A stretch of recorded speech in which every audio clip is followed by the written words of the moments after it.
Hi, I thought I'd do something different and show you a bit of the process. I'm going to do a chicken one-pot casserole. It's not really to a menu, but I'm going to make it up with what I've got and show you my process. So what have I got here?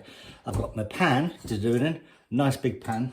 I've got chicken. I've got 3 chicken breast fillets from Joseph Morris. They've come from a happy home. I've got a pot here of jambon, which is basically made from ham bones, actually from my son's wedding, from the jambon left over. Obviously that was free apart from the energy needed to cook it.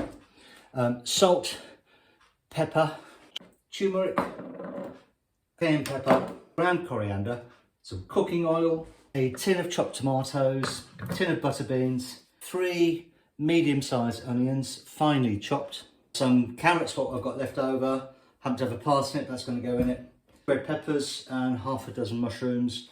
You can vary these quantities to suit yourself. So you can see I've chopped the onions. I'm going to chop the garlic quite finely. This whole head of garlic. I'm just going to chop this garlic quite quickly to end up with all of my fingers at the end of this. The trick is to keep your nails like that, so if the knife slips, it slides off the nail, doesn't fit your finger. And don't stick your thumb out.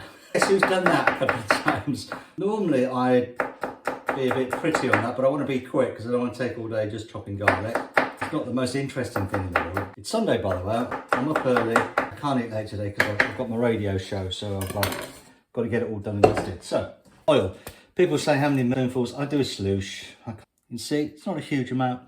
When I've got that on the heat, I'm then going to start piling this into it. Before I do that, so I top and tail the carrots, tops and the bottoms, because you don't know where they've been, but they're protected, which is good news.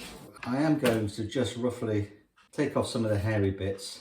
I am actually going to leave some of the bits of the skin on, because believe it or not, the skin contains some of the really amazing parts of the carrot's nutrients and stuff like that. I always do the fat end first because it's easy to hold when it's wet and slippery when you need to turn it around to do the thin end, if you see what I mean. As you can see, we've got some kind of gnarly bits there, which we don't really want. And just to be sure, I'm just going to give those a quick wash, a quick rinse, just to get any dirt. And if they've had any chemicals or people have been picking them and picking other things at the same time, nobody wants that in their life. Right, there we go. Let's get rid of this nonsense. I have got a little plastic bag down here, which I keep next to me. It's really handy. So I just kind of tip the pins into it. That way I don't have to keep walking across the kitchen every time, which is what I used to do. Quickly do the same with the turnip, chop and tail it. And I'm going to take most of the skin off on this, because it can go a little bit tough in the cooking. You don't want little bits of skin when you eat it. You want your guests, whoever you're serving it to, even to have a pleasurable. On the telly, they've got kitchen assistants and stuff like that to do all this, but I've got to do it myself. Right, so cut it in half. And then I'm just going to do some rounds with this, some wagon wheel. And I think what I'm going to do with these is like that.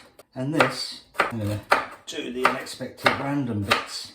So when you dip your spoon in your bowl to have a bit of this, you never know what kind of shape that you're going to get out of that. If you've got time and you've got young people, you could do marine landing crafts or Barbie shopping bag, I don't know. Got some carrot bits that are big and chunky. And I've got some bits that are finely chopped. So you've got a range of texture. And of course you've got the colours. Danger is with a chicken casserole, it tends to turn out a little bit beige if you don't put any colour. Right, so that's all ready. So now I'm going to switch you off and go to the cooking side and see if we can film from there.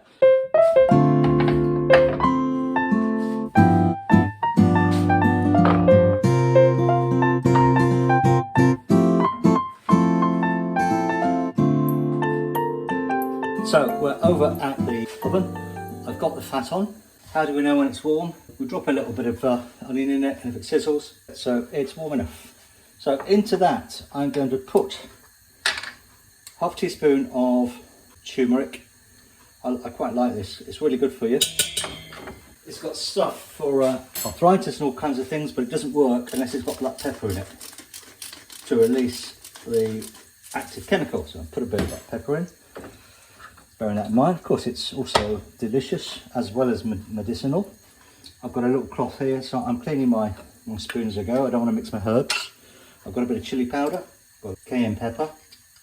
Again, I can use quite a bit of this because it's going to be a big pot and it's going to have tomatoes in, which tomatoes will take the heat off any chilli or curry.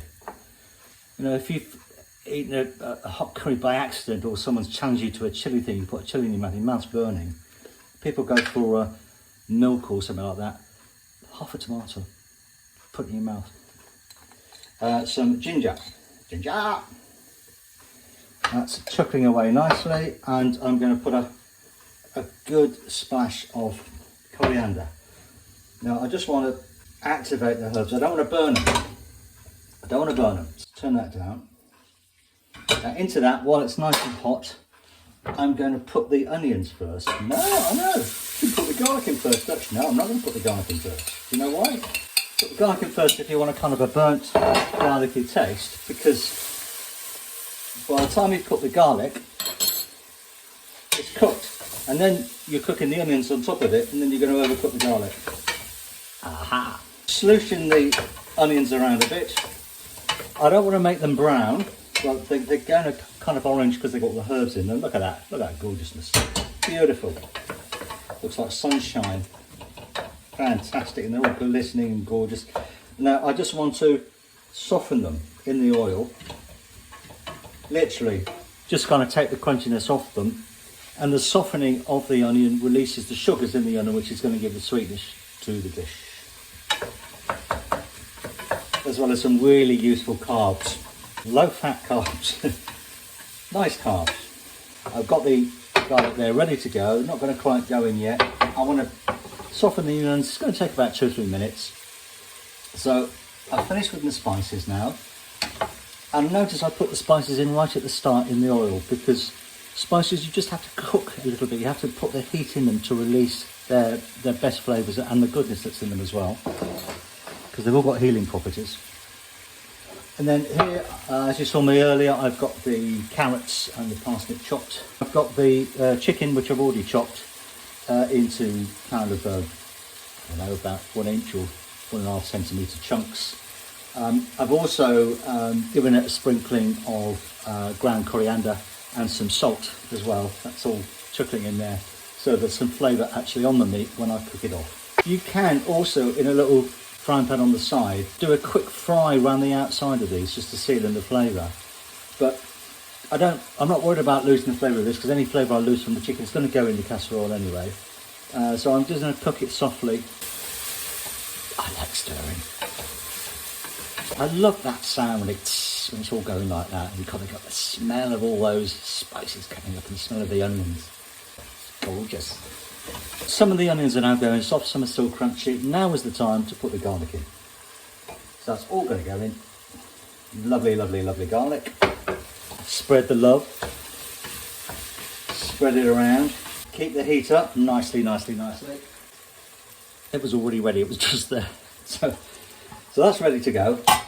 Some of the moisture, the water, is now coming out of the onions, and you've got this lovely mix of kind of onion juice and oil in the bottom of the pan along with those herbs, and that is just essential flavour.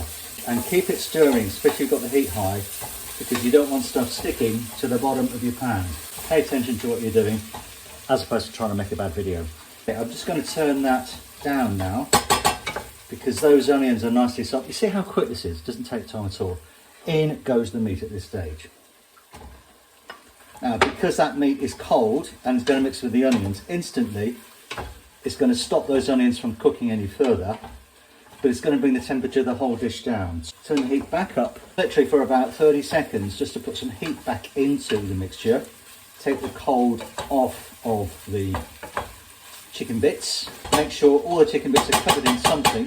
Turn that heat down a little bit more. I'm on gas, by the way. I'm on a couple of medium-sized ring. As the chicken starts to cook off, and you see it turns white on the outside.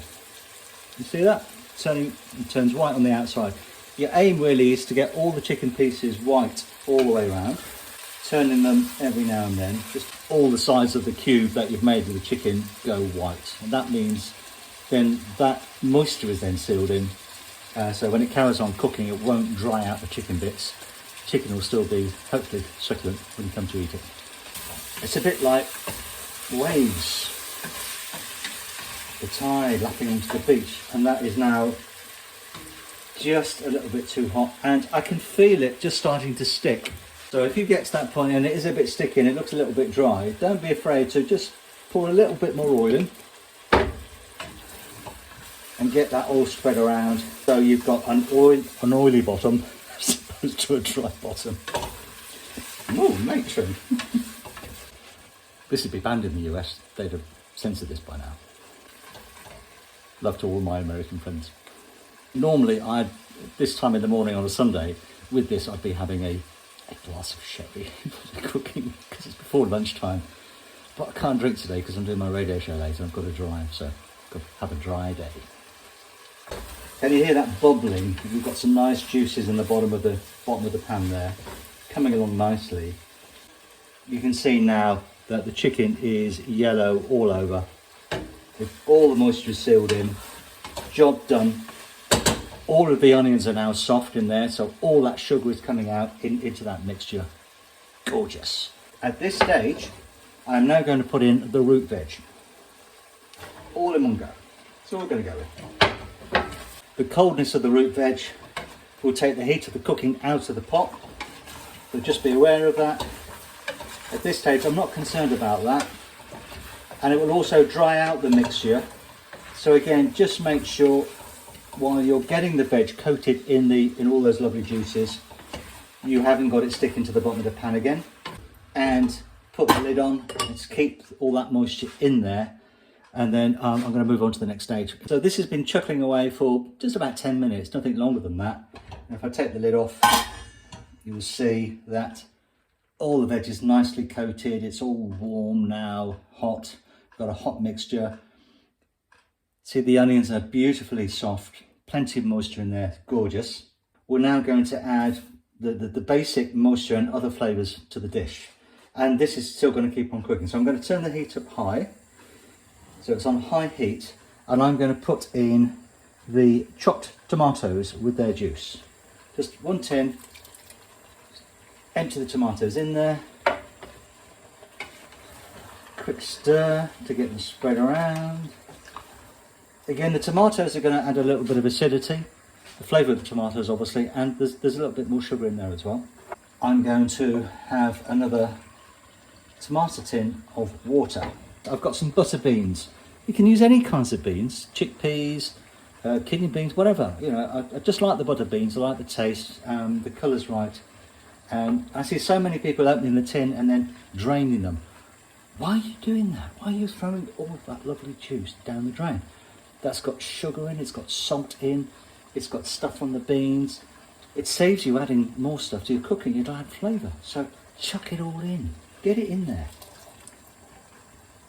Sometimes at the bottom of the tin you get that kind of all bits and pieces. Stir it all in with a bit of water, get the bits and pieces out, get those in as well. Literally, you want absolutely every gram of goodness that you've got in your tins, in your food, in the pot, not down the drain or in the bin.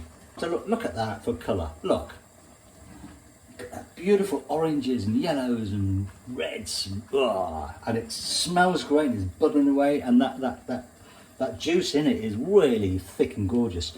You don't need to put stock or anything. This is going to make its own stock. Vegetables will make their own stock. You cook them properly, no problem. Stock that I've actually got, this is free.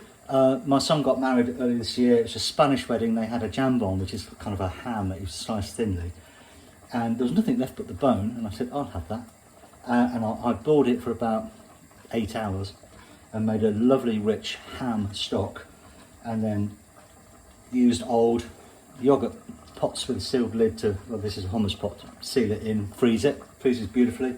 That's going to go in. That's going to add all of that beautiful ham flavour. So, you know, this is going to be chicken casserole on steroids. Half a can of water, that goes in as well.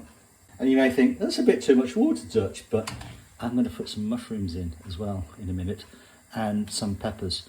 So, believe me, once this has been simmering for about 3 hours, excess water will have steamed off anyway. The final bit, I've got some red peppers and some mushrooms. I just take a knife and I just run it round the green bit at the top, Make sure your knife is sharp enough, and that will pull out. And then I just run it round, slice it in half, and then the inside, it's almost like you slice through the white bits and you pull out most of the seeds. The white part of it won't kill you, it won't harm you at all, but it is quite bitter. It's a lovely morning here, by the way. Fantastic sunshine after shed loads of rain. I'm going to slice it long ways. See, nice sharp knife. And some of these will cook down to nothing and some won't, because I want to make them different sizes. Everybody kind of worries about everything having to be precise in cooking. It's art. And at the end of the day, you've got to crunch it up in your mouth anyway. So it's all going to be the same size when it goes down, isn't it? Look at that. Gorgeous. Look at that colour. Beautiful. Can you see how dark now that liquor has gone? All the juices of all the different veggies in there, and of course that kind of ham broth. You can go to the butchers and ask for a bone. Sometimes they'll charge you a little bit, but it won't be much. Big thick beef bones, get them to cut it in half, and then just boil it away for about 4 hours with an onion and a carrot and create a broth. Pour it into old yoghurt pot, seal it, stick it in the freezer. Boom. You have a chicken and you've taken all the meat off it and you've got the carcass. Don't chuck it in the bin. Chuck it in a big pot with some water. Just boil it for 3 or 4 hours. And then you've got chicken stock. That's it. Now the mushrooms I have washed because they're going to go in a casserole. But if I was going to fry these mushrooms, never let them anywhere near water. Do them dry. If they've got dirt on the top, it's not usually dirt, it's the growing material. You can usually scrape it off. Take the middle out. I'm going to use the middle. Literally pull it to one side and then the other, and then it comes out whole just like that. So we get those in. And again, when you slice with the knife, don't push with the knife. Let the knife do the work. Right, they can all go in the top. We can push them into that liquid. The mushrooms will soak up some of the liquid. That's why there's a little bit of excess in there, because I know that's going to happen. Forward planning. Put the lid on. That's just done really. I'm going to leave that simmering on low for about an hour. I'm going to come back, but after an hour, I'm going to do the taste test and see if it needs seasoning or anything else adding. And then other than that, I'm then just going to let it simmer away, probably for another hour at least. You could cook it in about an hour. You don't have to do it for 2 or 3 hours, but I like to cook it slowly, and then you get a more of an intensity of the flavour from it. That's it for me. Chicken casserole. Look below, I'll put the shopping list and the prices and stuff like that. Cheers.